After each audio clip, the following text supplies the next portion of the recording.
Good evening, ladies and gentlemen, and people of the custard persuasion. So my name is Dudok Saberfrenzies, and welcome back to Copy Kitty. Now, I know I've been a bit absent when it comes to recording recently. I simply forgot, and I was having microphone issues, because in case you can't tell, I have upgraded my microphone.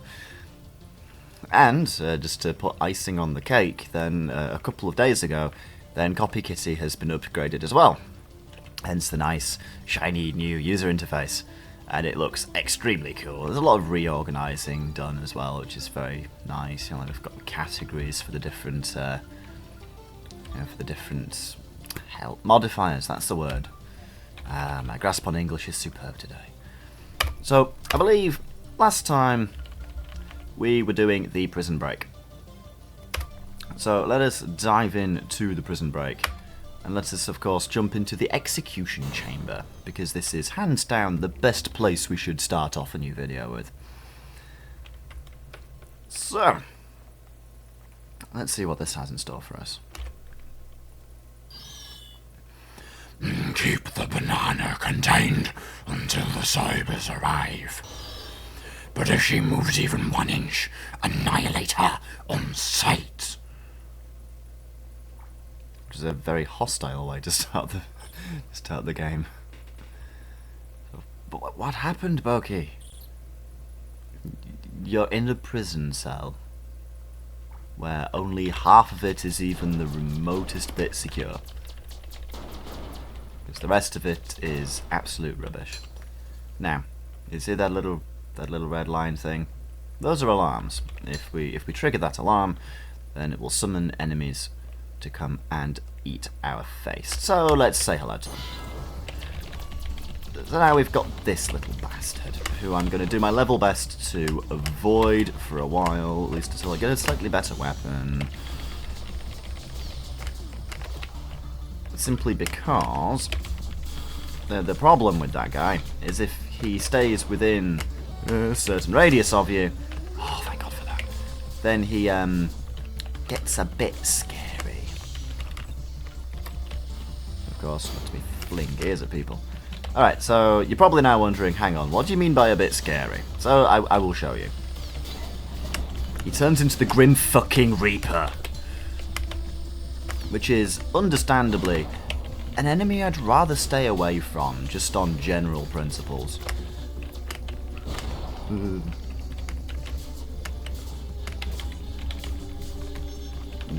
Especially because if he actually nails you with his attack, then it does a really cool animation and then takes off a giant chunk of your health.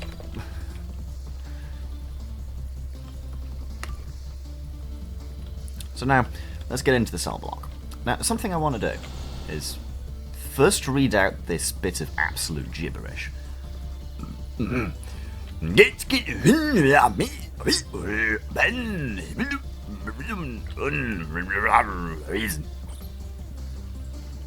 Nope, I haven't the faintest idea what that is either, Boki. There's nothing to be worried about. The saber are yokai no muailane. The penguins! Find the penguins! So we have to find penguins, basically. So something I want to do is, something that I really, really like about these games is that there's an absolutely fantastic level of detail to it. So if we go through the game, this world rather, only tripping the alarms that are compulsory, we'll get some special cutscenes, which is quite cool. So this might take a couple of retries, but we'll see how it goes.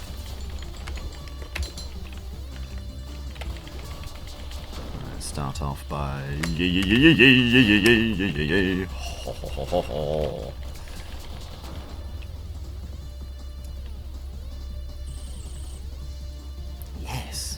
Yes, you can, Boki. You can't. That was a dreadful idea. You can not only copy things like you can not only copy weapons, you can even copy immaterial concepts such as security codes. Get stuck there every time. Okay. Never mind. Retry. Because luckily, if you retry it, it doesn't count you as having triggered the alarm.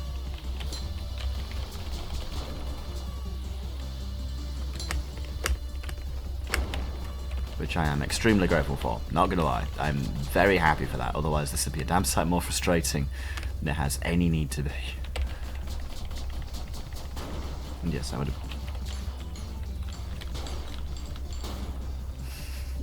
No. Oh, for God. God damn it. Such a cool set. Ah, well. Yeah, man.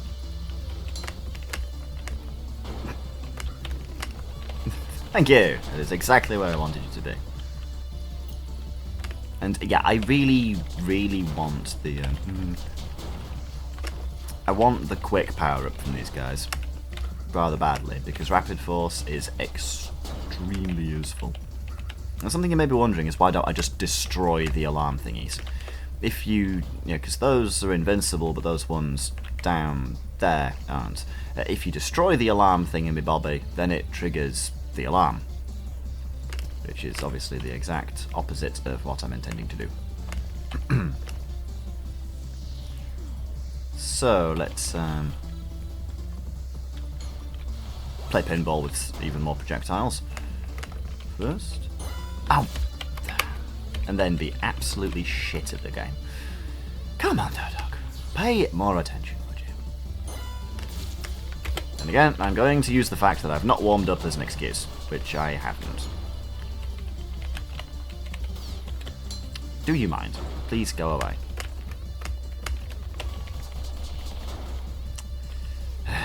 Okay, let's focus a little bit.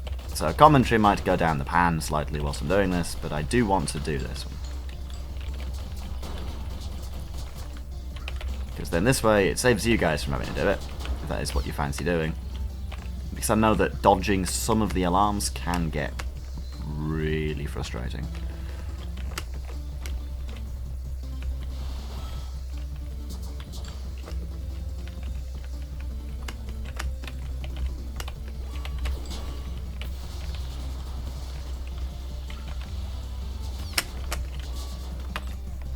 So let me swap this out, get Starstorm, and death to the world. Excellent, there we go. Good grief.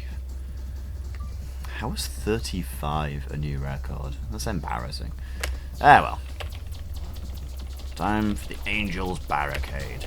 So this introduces the shield enemies, which are, I mean, they make sense. They are shield enemies. You get them in quite a lot of games. But these guys are really frustrating, because if I let him charge towards me, if he... Come on. If he even chooses to do so. Come on. Like, I can't run into his shield very well, because it tries to reflect me out of it. Which is really annoying if you're trying to do platforming around lava. Especially in Endless Mode, because they keep appearing in there. I might do a run of Endless Mode at some point in the future, but I do want to get the main story out of the way first. Because I have basically decided that what I'm going to do is I'm going to do these videos in the same way that I played through the game initially, which is to start off by doing normal mode, of course, and then I might do a run or two through the endless mode, so you get a bit of an idea of how those go down. So I'll do like a run of normal and pandemonium mode. And then following that is... There we go. Yep, so following that, I'll then do a run of hard mode. So we can go back to the story. At which point then I will, in all likelihood, have to actually take the game seriously. Because it's hard...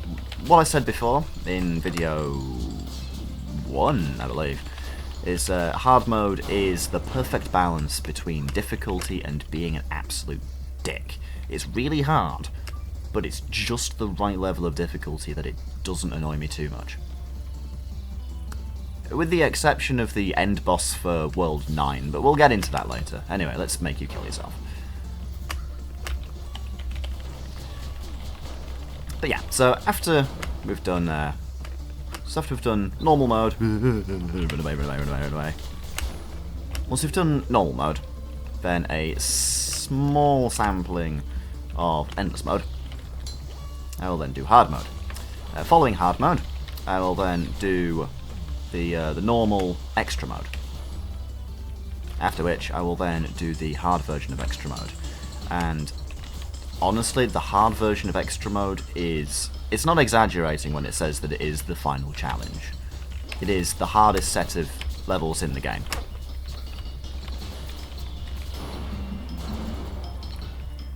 For the most part. I mean, admittedly, I did spend a lot of time practicing practicing hard mode extra, so it might seem as if it's easier compared to World 11, because there's absolute gibberish on my screen again. Transmission, however, suddenly French, I Caesar, und judge that should add it all the interference. Ridge thum a kahe mi ayo anua. It's a strange combination of French and possibly Korean. Well, I've no idea. I have no idea what the Korean language sounds like. For like any people who might possibly be watching these videos from Korea, that's probably not how your language sounds, but I do apologise.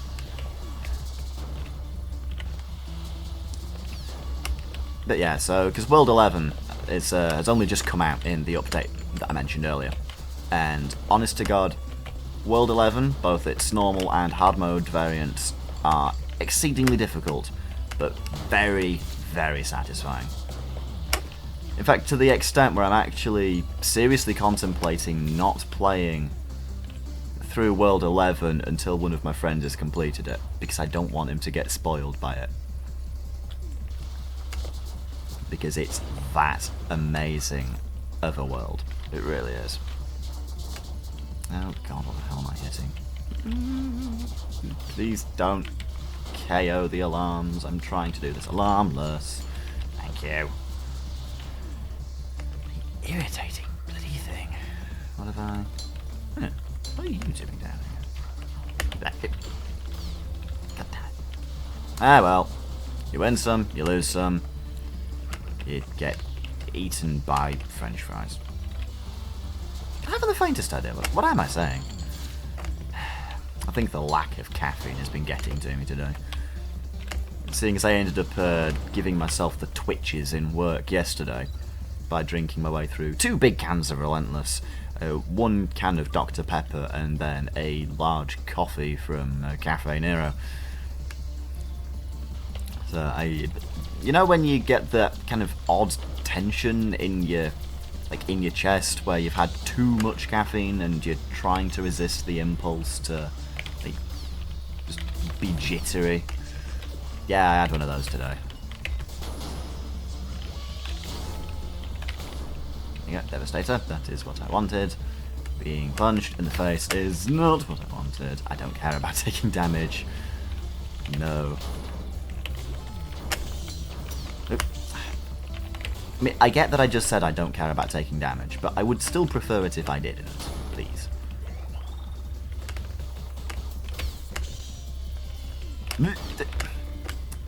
I legit jumped straight into that one. What am I doing? If anybody can explain what I just did there, then please answer this on a postcard. I would love to find out myself. I honestly thought that was about to laser me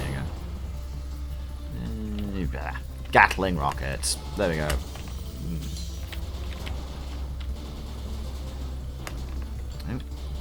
I saw that. I saw that, but I couldn't deflect that. Bloody God. I am legit playing awful today. What is wrong with me?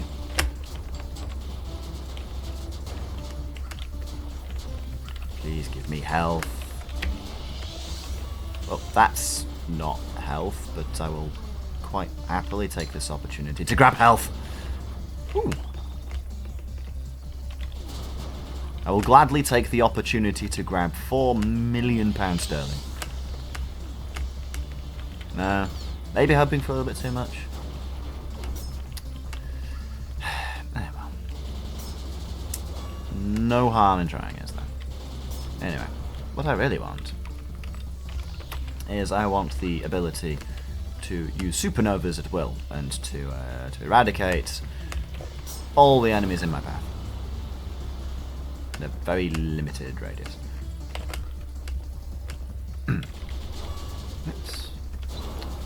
Oh, no, not you again. Go away, go away, go away. I really don't want that enemy getting the drop on me. I mean, the weapon's cool, but the aggro, when it comes to running around it, just is not worth the hassle. It really isn't. Ooh, now I've got the mid-boss. I actually... Specifically the hard mode version of this one really gave me problems when I was first playing through it. But once you get the hang of it, you feel like an absolute boss for pulling this one off. You haven't the faintest idea of just how satisfying this is. Ah, damn. Okay, so the radio pulse weapon. This one's quite a cool one. You only really end up going into more detail about it during the hard mode. This is where you get a lot more... What on earth are you playing at? You don't normally do that combo twice in a row. Anyway, but it goes into more detail and it's in the hard mode version, rather than in the normal version. But essentially, the wider the radius of the missile, the more damage it does, because it expands as it goes forwards. And also, yes, there's still absolute nonsense in the text, because we're using the radio pulse weapon. There we go. Excellent. Yes, let's plan the escape from this prison. So in order to do so, we need to go and find some penguins. Yes. We need to locate the schematics of the prison, and they're hiding inside penguin robots.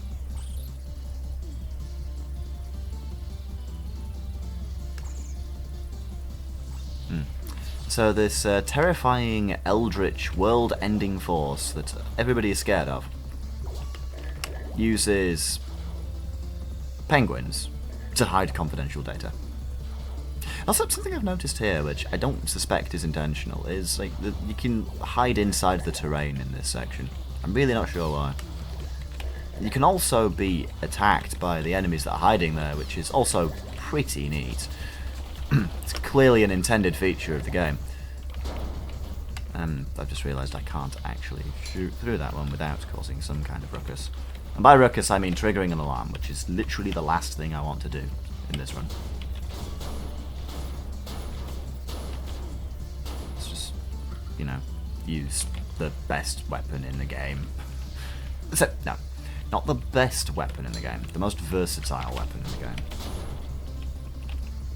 Honestly, the Devastator is easily the best weapon. Like, in terms of versatility, in terms of like sheer chaos and enjoyment, there is one combo which I will endeavour to find, but I've not found it so far. Yes, they don't even realise their penguins have been hacked. Yes, excellent. And be able to sneak out of the fortress. Yes. Dum dum dum dum dum dum dum dum dum. Oh no, wait, shit, no, that's Mission Impossible, not James Bond. Now what is it? Da da da da da da. Yes. Defective machines. The banana is escaping, and you didn't even notice. Block all exits. Prepare the experiment for hypersynthesis immediately. Well, there goes that plan. So, basically, we're just gonna be a filthy coward and run like the buggery. Which is easier than it sounds, to be truthful. Because, you know, we've got metal things that we can drop people from. This ridiculously predictable attack pattern that I'll still get hit twice by.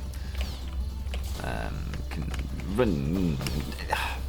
I can even get pooned by the platforms. Dear God, and more thing. Okay, you know when I said I was just going to run away like a little girl? Apparently that plan is no longer in force. Because I've discovered my deep-seated need to die to every enemy in the area. Oh God, where did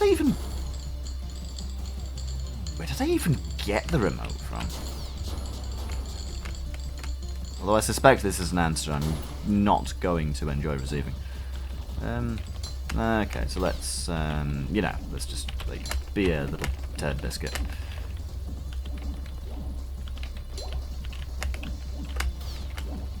I'd imagine doing a no damage run of this one to be really difficult, but I've not actually tried yet.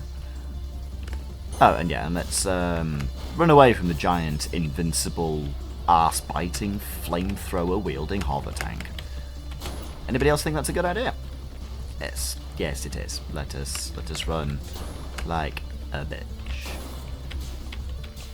and somehow completely miss the giant target-shaped target that's straight in front of me. I am fantastic. Useless guards. I don't have time to clean up your mess. Combine all remaining units immediately.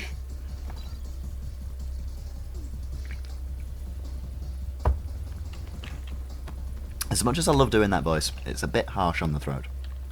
So now we've got the freakish experiment. Now, it's pretty cool as this one, because if there it has been explained in law that if the hexa thingamajigwagdawagdaga, whatever it's actually called, if it doesn't have a pattern stored for the units that it's been faced with, for the units that are within its radius, then it will basically generate one of these in lieu of actually knowing what to do. And also, can I please have some form of force weapon? Thank you, that's all I wanted. Homing rockets. Give rockets. It's not something the American administration would like to hear me say, but I really need rockets. Actually, no. I suspect that they'd be fine with me saying that because I have no access to them and no need for them. If it was, say, North Korea shouting that, then we'd have slightly more problems. Doink. Can I not have all of this in my face? Thank you. Good. So now, of course, in true Copy Kitty fashion, we're now going to, create a giant wormhole to somewhere.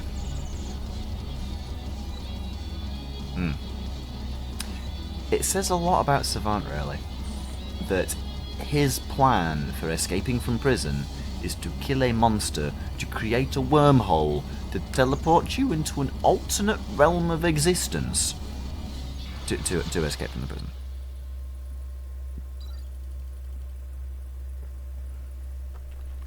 So, that is World 6.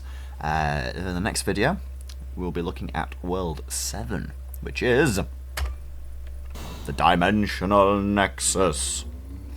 Now, I appreciate I should have given this warning a long time ago, but if you do have epilepsy, be cautioned against watching the video for World 7, because it's a lot more technical than the others.